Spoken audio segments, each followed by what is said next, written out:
एक बैल अपने एक पैर से खड़ा हुआ है, सामने गाय खड़ी है और गाय माता रुदन कर रही है, रो रही है उस बैल के आगे। बैल कौन है? ये बैल धर्म है। ये गाय कौन है? ये पृथ्वी माता है, ये रो रही है।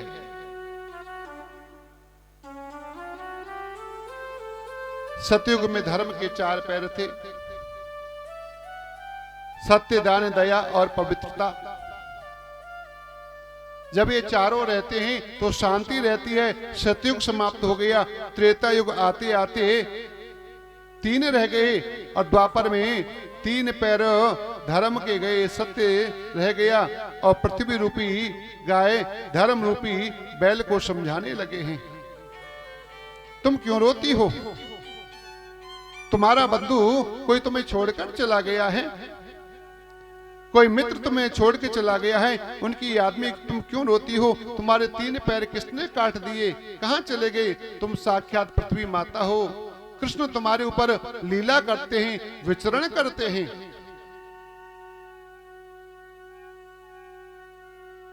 कहने लगी, ये पृथ्वी के ऊपर पाप बढ़ रहा है ना, पुण्य तो होता नहीं, पाप बढ़ रहा है।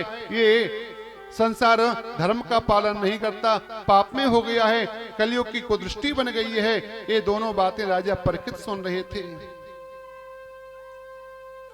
बोले, आपके 3 पैर किसने काटे? मैं परीक्षित हूं, पांडवों को पौत्र हूं, मेरे राज्य में ऐसा कोई करने का किसी को अधिकार नहीं है। किसने ऐसी धृष्टता करी है? मैं दंडित करूंगा। ये तकलीफ आपको किसने देनी है? बता दिया, कलयुग आ गया है साहब, और कलयुग ने ऐसे हमारे साथ में दुर्दशा हो गई है।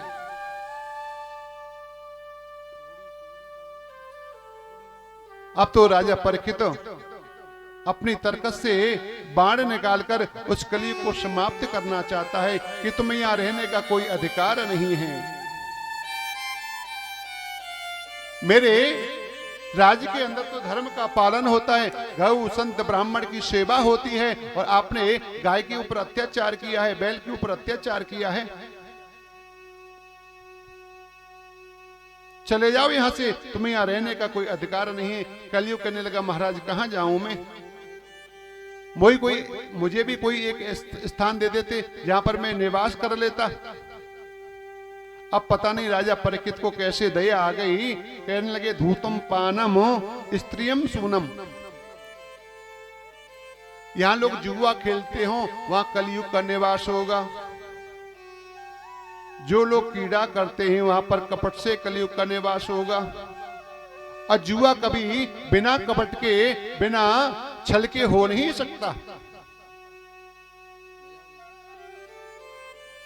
सुरापानम, यहां पर लोग मदरा पान करते हैं ना, शराब पीते हैं ना, वहां पर जाके तेरा निवास होगा। अब न जाने कलयुग कहने लगा, महाराज आपने जितनी भी जगह बताई है ना, ये जगह शुद्ध नहीं है, ये सब आपने अशुद्ध जगह बता दी, गंदी जगह बता दी। ये कोई बढ़िया सा स्थान मुझे रहने को दे देते। अब न जाने कैसे परीक्षित से मुंह से निकल गया कि तुम स्वर्ण में जाके निवास करो। अब परीक्षित कहने लगे, अब बन गया काम। ना तो राजा जुआ खेलता है, ना पर स्त्री गमन करता है, ना राजा मदरापान पीता है, पर राजा सोने का मुकुट धारण करता है। बन गया काम महाराज। और एक दिन जैसे ही परीक्षित ने वो सोने का मुकुट धारण किया, सुदूर के जंगल में चला गया और वहां जाके क्या देखा है,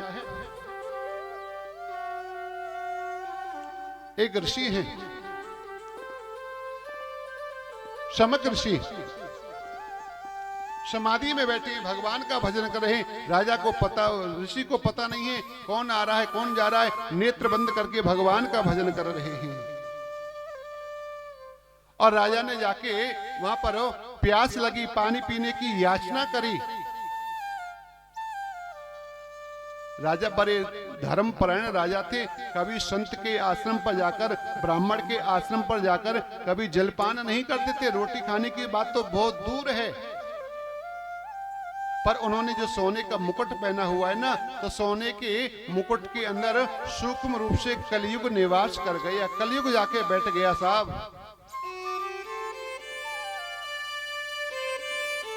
याचना करी, ऋषि ने अपने नेत्र बंद किए हुए हैं, समक ऋषि हैं, अपनी श्वासों को रोके हुए हैं। परीक्षित बोलो, देखो हमें कितनी देर हो गई इसके पास आए हुए हैं और इन्होंने हमारा कोई आदर सत्कार नहीं किया। ये तो हमारी ओर देखते ही नहीं है, नेत्र बंद करके बैठे हैं। अब हमको प्यास लगी है, पानी की याचना इनसे कर रहे हैं, ये हमको पानी भी नहीं पिला सकते। तो राजा परीक्षित ने इधर उधर नजर घुमा के देखा तो एक सर्प पड़ा हुआ था। अब एक सर्प पड़ा था, वो सर्प धनुष की कोर से उठाकर उस ऋषि के गले में डाल दिया कि जब इस ऋषि की आंखें खुलेंगी ना, जब ये नींद से जगेगा ना, जब इसकी नींद टूटेगी ना, तो इसको पता लग जाएगा कि मेरे दरवाजे पर कोई आया था, उसने मेरे से पानी की याचना करी और मैं नेत्र बंद करके बैठा रहा। अब राजा परीक्षित ऐसा करके चले गए। वहां पर उनके छोटे छोटे बच्चे खेल रहे थे और देखा कि पिताजी को आवाज लगाने लगे। पिताजी के गले में तो सर्प पड़ा हुआ है, पिताजी पिताजी, पर पिताजी तो समाधि में थे।